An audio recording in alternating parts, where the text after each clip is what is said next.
Salut à tous, bienvenue sur ma chaîne YouTube. C'est toujours un plaisir d'être là, de parler avec vous. Activez la cloche de notification, abonnez-vous et puis regardez les vidéos. Si vous avez des questions plus personnelles, écrivez-moi sur Instagram. Je fais toujours l'effort de vous répondre. Et vous pouvez toujours aussi commenter et puis je vais vous répondre sur les commentaires.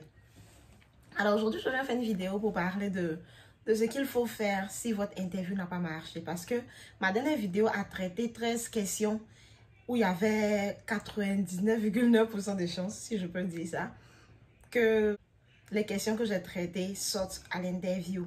Et il y a pratiquement 5 personnes avec qui j'ai causé qui avaient leur interview pendant ce laps de temps-là.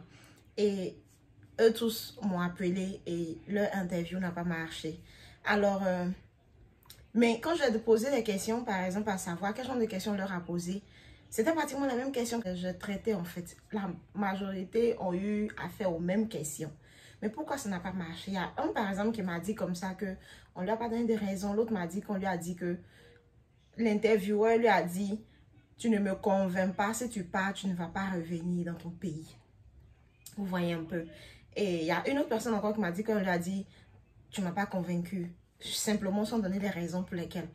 Alors, ce que je voulais dire, quand je fais cette vidéo pour expliquer ce qu'il faut faire si votre interview a échoué, la première des choses, c'est si on vous donne la lettre de refus juste après votre interview, posez la question à l'intervieweur pour lui demander qu'est-ce qui fait que votre dossier est rejeté. Et la personne vous répondra. Si c'est un dossier qui manque, si on vous donne la raison, cela vous fait comprendre de partir chercher notre dossier, le dossier qui manque, chercher les papiers additionnels qui manquent et ajouter et revenir. Mais si on vous donne la raison, que vous vous rendez compte que quel que soit ce que vous allez faire, vous ne pouvez pas changer la raison. Dans ce cas, vous allez partir et vous focaliser sur un autre pays. Parce que dans ce cas-là, ça sera un peu... Il faut être honnête et je le dis, ça sera une perte d'argent, une perte de temps et puis ça ne va pas du tout vous arranger. Et ils ne vont jamais vous dire ne viens plus.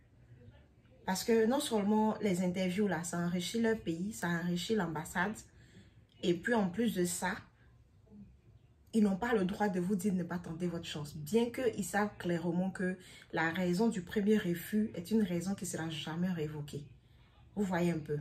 Donc, quand par exemple un intervieweur vous dit que vous ne l'avez pas convaincu, tous les papiers dont ils ont besoin sont là, et que la personne dit simplement que c'est votre attitude qui ne l'a pas convaincu, honnêtement, selon les informations que j'ai eues, selon les quelques personnes avec qui j'ai causé dans le passé, c'est en quelque sorte, entre parenthèses, on va dire, une perte de temps de continuer à postuler, de continuer à partir à l'ambassade.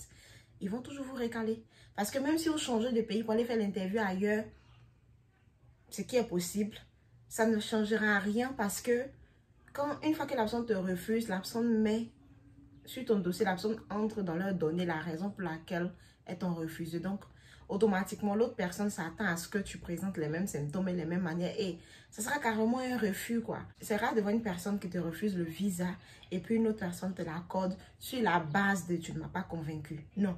Si c'est une base de « les dossiers ne sont pas complets », si c'est une base de va apprendre l'anglais et reviens, par exemple, dans les pays où on exige que tu fasses l'interview en anglais, ça c'est un autre cas.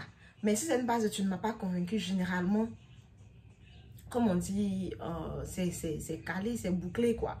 Donc, je ne pense pas que ça vaut vraiment la peine de continuer à investir le temps, l'espoir et l'argent pour toujours postuler à un visa qui n'est pas moins de 200 $ à chaque tentative qui va se résulter en échec. Aussi, je préfère être précise, le miracle existe. C'est possible qu'on vous prenne, mais selon les expériences que j'ai, une fois qu'on vous dit tu ne m'as pas convaincu, et une fois que tu pars, une fois, deux fois, on t'a pas donné le visa, généralement, c'est vraiment pas la peine parce que c'est déjà un cas classé. Ils vont seulement te laisser venir sans jamais te l'accorder. Tu perds ton temps, ton énergie et puis ton argent. Alors, je pense que ce sera mieux de le postuler d'un autre pays où vous allez aller et continuer vos études. Alors, c'est un peu ce que je voulais partager avec vous parce que c'est les réalités du terrain. Ils ne vont jamais vous dire arrête de venir. Et si vous n'avez pas demandé les raisons, ils vont vous laisser venir plusieurs fois. Je connais quelqu'un comme ça qui est parti la première fois. Son visa a été refusé. Je crois la deuxième fois, il est parti encore. Il a été refusé. Il a dit à la dame, mais madame, s'il vous plaît, la dame qui l'avait reçu, pourquoi est-ce que mon visa est refusé? La personne lui a dit, ah, ton sponsor, il n'y a pas assez d'argent sur son compte. Si tu as pu changer de sponsor et que tu envoies un compte qui a de l'argent dessus, on va te donner le visa. Et 2 jours après, la personne a ramené un autre sponsor qui avait beaucoup d'argent sur le compte. Et puis la personne a eu son visa. Donc vous voyez un peu, c'est des petits exemples pour vous expliquer que si c'est une histoire de dossier qui manque, si c'est une histoire de sponsor qu'on doit remplacer, si c'est une histoire de va apprendre l'anglais pour venir, c'est des choses qu'on peut changer. Mais une fois que la personne dit tu ne m'as pas convaincu et que la personne a déjà une idée en tête du fait que si vous partez aux États-Unis, vous ne retournez plus en Afrique, c'est que c'est bouclé en fait. C'est mieux de chercher ailleurs. Et surtout, je me répète, n'hésitez pas à leur poser la question, c'est quoi la raison de ce refus? Ils se feront toujours dans l'obligation de vous répondre. Comme ça, au-delà, à la sortie de là, vous allez décider s'il faut revenir tenter votre chance ou bien s'il faut tenter votre chance ailleurs, s'il faut vous focaliser sur un autre pays. Donc, c'est ce que j'avais à partager avec vous parce que c'est vraiment triste de voir toutes ces personnes qui se sont vues refuser le visa. Parce que la lettre qu'on vous donne est généralement, la lettre de refus est basique, quoi. Quand vous voyez, il n'y a pas votre nom dessus. Donc, ce n'est pas personnalisé pour dire ça peut être telle raison spécifique que toi, on t'a refusé. Toi, ça peut être telle raison. Ils prennent juste la lettre là sur place et puis on vous donne. On change juste la date. Donc, ce qu'il faut faire, c'est de leur poser la question de façon personnelle dans mon dossier. Puisque je pense que j'ai tous les dossiers qu'il faut. S'il vous plaît, dites-moi, c'est quoi la raison du refus? Comme ça, au-delà de ça, vous allez décider si vous allez continuer, comme je l'ai dit, à aller encore pour l'interview ou bien vous allez carrément laisser tomber et aller ailleurs. Donc, c'est ce que j'avais à partager avec vous. Pour ne pas que vous perdez votre temps, pour ne pas que vous